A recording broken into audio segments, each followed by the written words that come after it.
Termohon yang dijamin oleh konstitusi. Oleh karena itu, surat penetapan tersangka Kepala Kejaksaan Negeri Bangkalan tanggal 13 Juli 2023 atas nama H. Oswaldo SH harus dinyatakan tidak sah.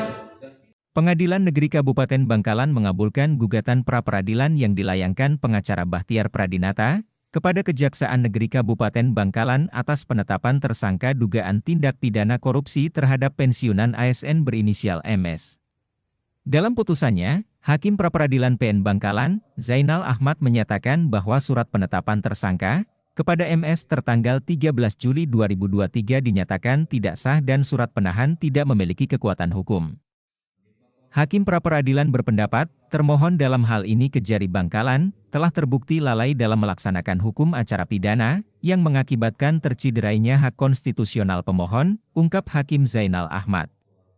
Permohonan gugatan pra-peradilan ke PN Bangkalan dengan termohon Kejari Bangkalan dilayangkan pada 20 Juli 2023. Sidang pertama agenda penyampaian materi gugatan digelar sepekan kemudian, 28 Juli 2023.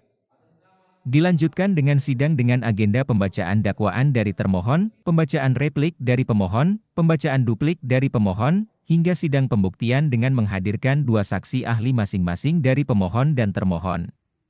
Dalam sidang putusan yang digelar mulai pukul 15 WIB hingga pukul 16 WIB, hadir dari pihak pemohon, pengacara Bahtiar Pradinata. Sementara dari pihak Kejari Bangkalan selaku termohon, diwakili Kasipitsus Muhammad Fahri. Hakim Zainal Ahmad menjelaskan, dua ahli yang diajukan pihak pemohon dan termohon keduanya telah memberikan pendapat senada di bawah sumpah. Menerangkan kaitannya dalam penetapan tersangka tindak pidana korupsi salah satu dari minimal dua alat bukti berupa alat bukti surat terkait, pernyataan tentang kerugian negara sebagai hasil audit perhitungan kerugian keuangan negara yang dilakukan instansi yang berwenang.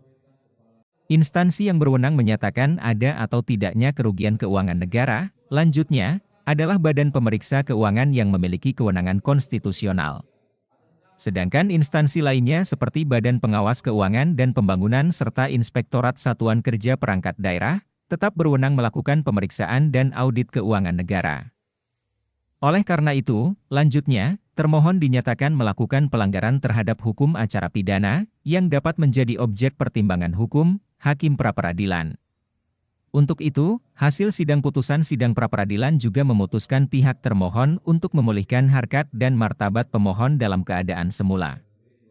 Seperti diketahui, Kejari Bangkalan menetapkan MS sebagai tersangka atas dugaan tindak pidana korupsi 20 Juli 2023 lalu, atas pengadaan lahan di kawasan kaki Jembatan Suramadu sisi Madura Rest Area atau parkir umum di Desa Sukolilo Barat, Kecamatan Labang, Bangkalan. Penetapan tersangka terhadap MS disampaikan langsung Kejari Bangkalan, Fahmi. MS ditetapkan tersangka bersama ASN lain, yakni NG. Fahmi menyebutkan, kerugian negara senilai 1,2 miliar rupiah. Terhadap MS, pihak Kejari melakukan penahanan sementara tersangka NG tahanan kota karena pertimbangan kesehatan.